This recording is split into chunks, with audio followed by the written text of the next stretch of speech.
Hi, I'm Lesley Choyce. You're watching Off the Page. For today's show, I'm going to be a little bit self-indulgent. I'm going to take you into my world as a writer.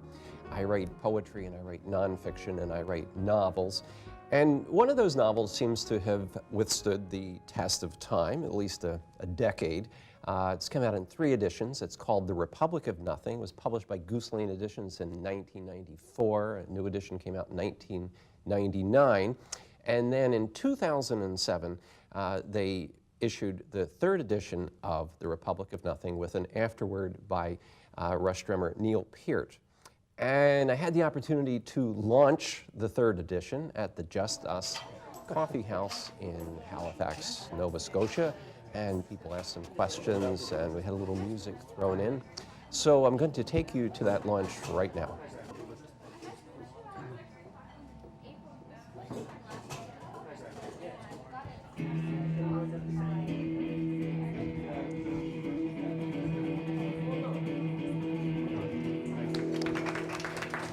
Welcome to the Republic of Nothing.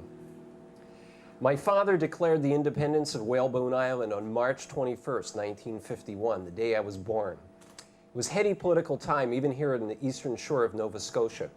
New pint-sized nations were emerging all over forgotten corners of the globe, and my old man decided that the flowering of independence should not pass us by. He had also discovered that our island, large by local standards, was only somewhat smaller in landmass compared to Bermuda. Whalebone was 18 square miles, while Bermuda was 21. In his mind, it was clear that we were large enough to be an independent country. And traditionally, the provincial government had not been kind to the Whalebone Island men and women. Roads were a travesty. Electricity had not made it over the causeway, and education was a mere rumor. Men had rebelled for lesser reasons. My father, Everett McQuaid, typed out the Declaration of Independence on the old Smith Corona that had washed up on the beach in a shattered wooden box.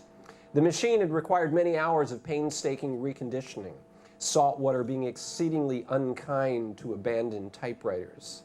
In the end, however, the machine worked. The typewriter ribbon, hung up to dry, was still salvageable. The keys snapped cleverly toward the platen with each hammer of his index finger. But the machine was missing a G. The tiny die-cast letter had been liberated at sea and never washed ashore with the mother machine. Everett had told Hans Buckler to keep an eye out for the G, but it never turned up. Instead, my father tried to fashion a G out of an old fishhook, but no luck. Carbon paper had been mail-ordered from the Eaton's catalog, and on March 21st, 1951, Everett scrolled into his Smith Corona 4 sheets of paper and 3 crisp coal-black sheets of Midnight brand carbon paper, all ready to go. One copy would be sent to the Premier of the province, another to the Prime Minister of Canada, and yet another go to the newly formed United Nations. The new sovereign country that was to exist on Whalebone Island was to be called the Republic of Nothing.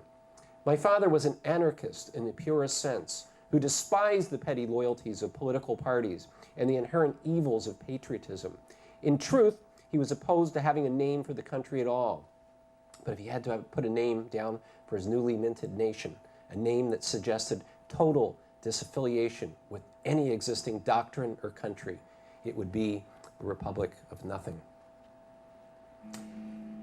Now, the Republic of Nothing is a place, it's geography, it's part in the mind, coming from my imagination, writer's imagination, partly from a bit of the reality of what Nova Scotia seemed like to me when I first moved here.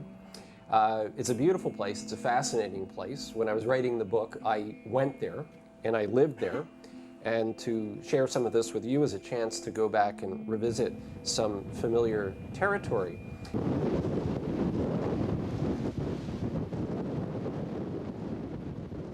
This is the shoreline of Whalebone Island in the Republic of Nothing. It's a shoreline where the sea gives us many different things. Anything could wash up here. Furniture, crates of fruit, dead elephants, refugees. It's a shoreline of possibilities. The elephant arrived 4 years after my father declared the independence of the Republic of Nothing. It washed ashore in the night, dead of course, but otherwise intact. My father was walking the perimeter of the island, one of his many circumspections. He'd never seen a dead elephant on the east side of the island before, and recognizing it as a significant moment, he jogged home to get me. He wanted his 4-year-old son to share in the find, even if it was a dead one. "Wake up, Slim. You'll want to see this." My father called me Slim in those days because I was a skinny little wisp of a kid, owing to the fact that I wouldn't eat blue potatoes. "What is it?" I asked, slipping into yesterday's clothes. I knew better than to ignore my father. When my father discovered something, he had to share it or he would explode. And he discovered something unusual or profound every day of his life. So today, it was a washed-up elephant. "Don't wake your mother, it's just an elephant. Fell off the ship, I guess. Like those crates of oranges we found last year." Everything that was anything washed up on Whalebone Island. We were targeted, I think, by the Gulf Stream so that ships losing freight somewhere near Bermuda could probably find their goods near Channel Cove, a stone's throw from my house. In later years, my father would recount the story, so I have to admit that what follows comes more from his telling than from my memory. "I think there's something political about the elephant," my father claims to have said. "Has something to do with the Republic. One of the American political parties has an elephant for a symbol, but that can't be it. Where do elephants come from, anyway?" I shrugged a sleepy, "Don't know." Since I hadn't gone to school, I was pretty vague on geography. My mother taught me something of ancient Judea from an old Bible, but aside from the ancient Holy Land boundaries, I was unclear about continents and things. "Could be Africa or could be India," my father reckoned, trying to answer his own question. "It will all add up to something sooner or later. We'll just have to see." My father led me to the dead elephant. We half ran, half walked. "Had a dream about an elephant once," I told my father, slipping on the sun-drenched, sea-drenched stones along the shore. "I dreamed I was riding on the back of an elephant with mountains all around. I was headed somewhere really fast, and if I didn't get there in time, something terrible was going to happen." My father nodded. He says, "Well, you're probably just remembering something that happened to you in a previous life. You're probably a young prince in India or Africa. What color was the sky?" "Blue," I said. "Very blue." My father nodded. "Yep, that would have been one of your former selves before you came to your mother and me. Ask your mother about it when you get home. She'll know." This is the way conversation went in my family. It wasn't until I was nearly 15 that I learned that other kids' parents didn't believe wholeheartedly in reincarnation. "Look at the sun," my father said. He was right. It was something to look at. "When you die, your soul leaves your body and dives straight into the sunrise." "Dad, did you ever dive straight into the sunrise?" "Oh, sure, many times. It's like falling off a log." Gives you a little sense of Everett.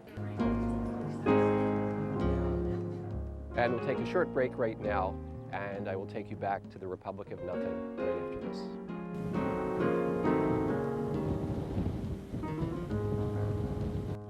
If you'd like more information about this or any of the programs we produce at Mount St. Vincent University, call us or email. We welcome your comments.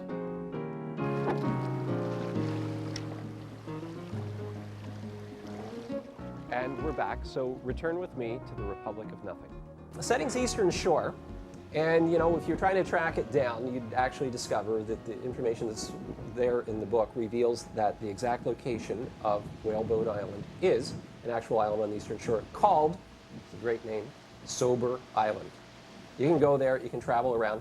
There's nothing about Sober Island that is, the basis for the Republic of Nothing except for that location. It's there. One of my favorite characters in the book, kind of a secondary character, his name is Hans Buckler. He kind of factors into the story here with a section in chapter 6. Things do keep washing in there. The morning after the storm, Hans Buckler arrived on our doorstep to tell us of the wonders that were washing in. He said that he'd found wooden boxes of theatrical clothing that appeared floating outside his doorstep. Fancy waistcoats and wigs and pointed shoes. Later, Jack would adopt these clothes and come closer to realizing his dream of living in the 18th or 19th century. He now had the garb from each and had a hard time deciding which century he preferred. Hans had also found live fish flapping on the boards of his wharf, collected them, and already they were salting in the new sun. All except for a two-headed fish that he found in the cutting basin. He said it was a monkfish, a two-headed monkfish at that, and he tried to keep it alive by building an aquarium. "Here's the kicker, though," Hans continued. "Furniture. The shorelines all lined up with tables and chairs and odds and ends. Some of it's busted and some of it ain't. Kind of looks like a bunch of people set up housekeeping on the beach, got mad at each other, had a fight, knocking over the tables and chairs. You can come have a look. Plenty to pick from. Look what arrived here during the eye of the hurricane, my father said, holding up my little sister, who had just been born, sound asleep, looking something akin to a creature from space. Hans was not impressed. "Ah, another one of them," he said. Hans wasn't married and had sworn off women and having kids. Besides, if it didn't wash in from the sea directly, if it had come from a woman's belly, then it wasn't of any great interest in his book. He meant well, he just wasn't much of a family man. He studied the infant, touched her arm with his blunt, squared-off thumb, and said, "I guess 2 is as good as number as 1. He meant kids, I suppose. With that, Hans took his knuckles and rubbed them playfully across my flat-top haircut like he was filing down his calluses on a piece of sandpaper. "The important thing is," he said, "we can all redecorate." He meant the furniture on the beach. "Yeah, I'll be down a little later," my father said, studying the bandages on his wrists. Suit yourself," Hans said, a little disappointed that my old man had reacted so miserly with emotion over the 2-headed monkfish, the theatrical wardrobe, and the abundance of furniture. But before he left, Hans let go of his secret. In fact, maybe it just dawned on him there on the doorstep. "You know, there's more chairs and tables down there on the beach scree than any of us will ever need, and I don't expect it was put for us to use as mere kindling. If so, it would have to come in the proper stove lengths and without all the fancy lathe work. So it can only mean one thing." "What's that?" my old man wanted to know. Casey had begun to suck on his index finger, and my father was smiling at her. "Immigration," Hans said. "How so?" "Well, first the furniture arrives, then the people. The ocean don't do nothing without good reason. You live alongside of it long enough, you grow to realize it." My father could only nod in agreement, for the sea had given him a wife as well as a livelihood. "You mean the population of the Republic's going to increase?" my father said. "Already has," he said, pointing to Casey. "She's just the tip of the iceberg. That little one of yours was just the first to come in with the storm. Wait till the floodgates open." My father looked confused. Hans turned to go. "Listen, you go down the beach, send the boy out to pick up what you need. We should get the stuff in out of the sun before the gulls and gannets have to it. Bird shit'll take the stain right off a fancy set of drawers. I think this stuff is all French or something. Got lots of curlicues and stuff." That's Hans Buckler. And we'll take a short break right now, and I will take you back to the Republic of Nothing right after this.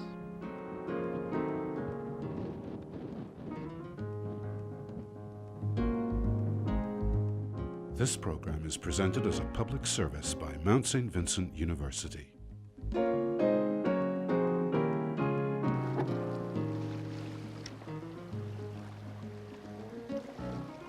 And we're back, so come with me as we return to the Republic of Nothing. Ian is the narrator. His father is Everett McQuaid. Everett is an anarchist. I actually studied anarchy in university. It was part of a philosophy course.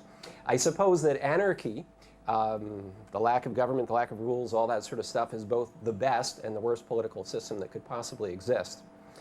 And there's a strange irony in the book because the anarchist, who is Everett McQuaid, Ian's father, gets lured into politics, into the running for the Conservative Party, as it turns out, which all sounds very unlikely, unless you have someone like John G.D. MacDonald, who comes along one day down the road looking for a candidate to run for the provincial legislature for the Eastern Shore. GD stands for goddamn. John G.D. McIntyre, flopped down right beside me on the Chesterfield. I was reading a classics comic version of Treasure Island and not getting very far with all the interruptions. He held out the Mickey again, and this time my father swallowed a hard gulp.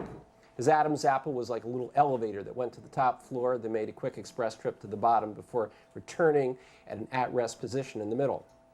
John G.D. said, "I'm with the Conservative Party of Nova Scotia. Now, we aren't in power in this province right now, as you probably know." My father cut him off. "Just as a point of fact, this is not the province of Nova Scotia. You're on the soil of the Republic of Nothing, and you're looking at the president of said republic." McIntyre seemed baffled at first, but then his face lit up like a 10-cent light bulb.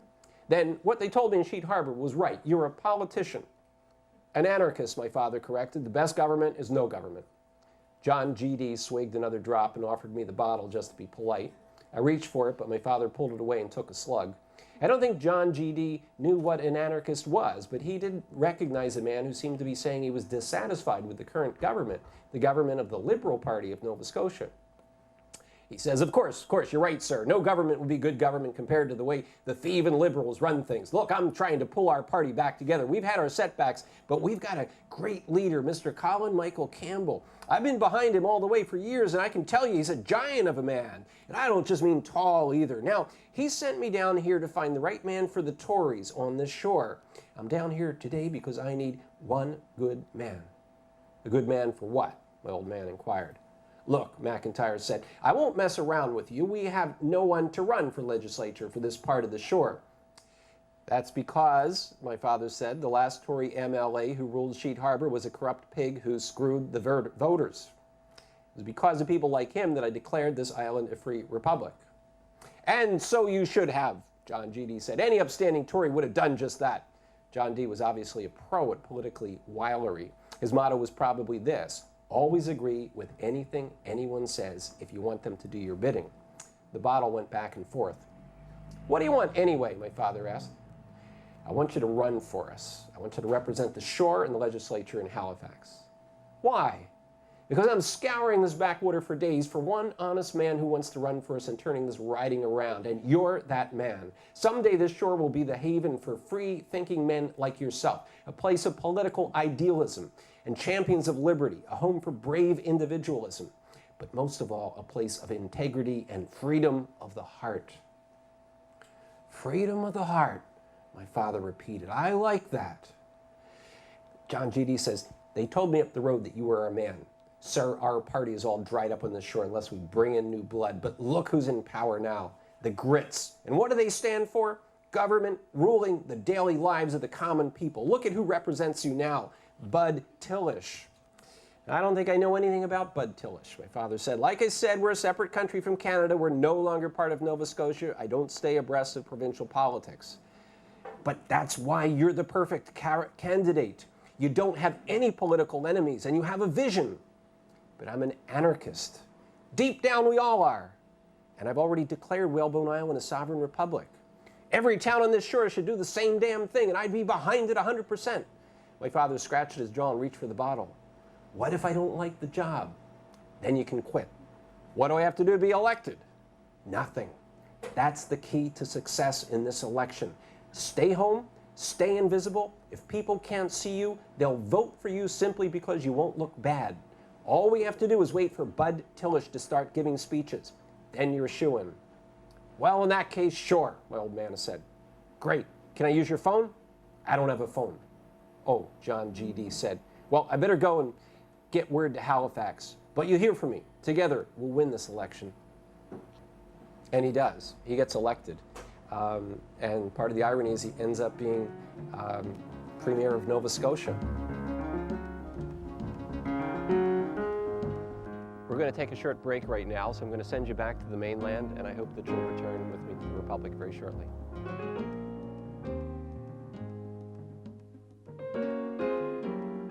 If you'd like more information about this or any of the programs we produce at Mount St. Vincent University, call us. We welcome your comments.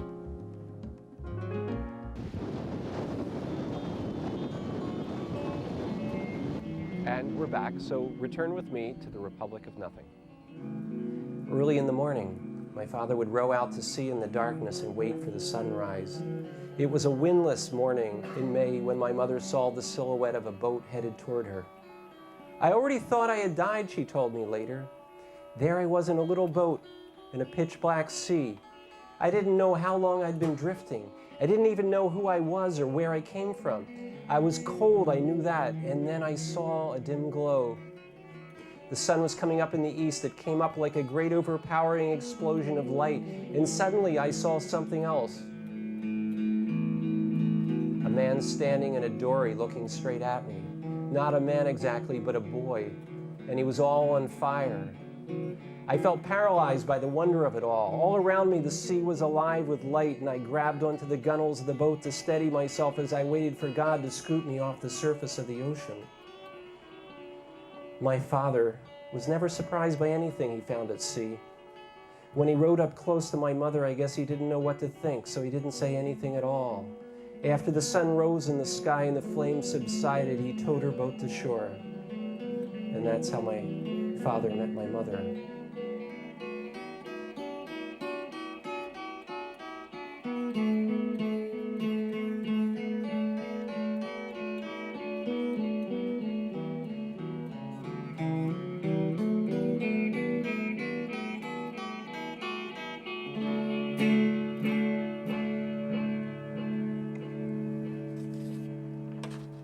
There's uranium on Whalebone Island in the Republic of Nothing. And it's very odd, you know, how the stories go and how history goes. Well, there's uranium in Nova Scotia, considerable amount of uranium. And in the Nova Scotia government, in its true great wisdom, many years ago, declared a moratorium, which still stands. It's illegal to mine uranium in Nova Scotia. And here in the real world, in the next few years, there's going to be tremendous pressure put on the government. Uranium is very, very valuable now. People are talking about, you know, development of nuclear power and that sort of thing. And we're going to be up against this potential danger. The landscape is destroyed. There's a tremendous amount of pollution. Uranium in the environment, once unearthed, is very dangerous stuff. Chapter 40. There comes a time in a young man's life when it's absolutely necessary to act, to avoid the great angst of waiting for something to happen, waiting for someone else to save you. The island needed saving, and it needed it now, not tomorrow, not after some goddamn election or after a dozen cabinet meetings.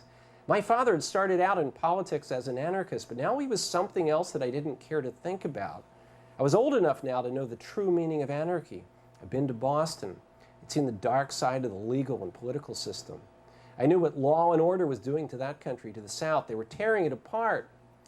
My father had become, in his own way, part of that system, the one that looked out for its own good, its own self-perpetuation.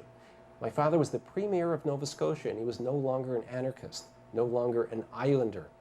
As this fact settled into my brain, I can honestly say that at that moment, I did not love my father. He might as well have shed his human skin and become a giant reptile, a crocodile, or a lizard. I went into the living room, over to that old desk with the rolled wood top that he'd called his office. I tried the bottom right-hand drawer. It was locked. I went out to the kitchen for a screwdriver, and when I came back, I pried open the drawer, found the brown manila envelope, opened it. Inside was the Declaration. I wasn't sure it would really be there. I think I was afraid that my old man might have burned it or taken it with him.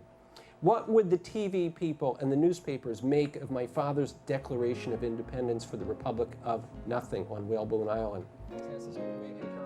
So thanks for joining me today with my tour of the fictional Republic of Nothing. I hope you enjoyed the show, and I hope you'll join us again.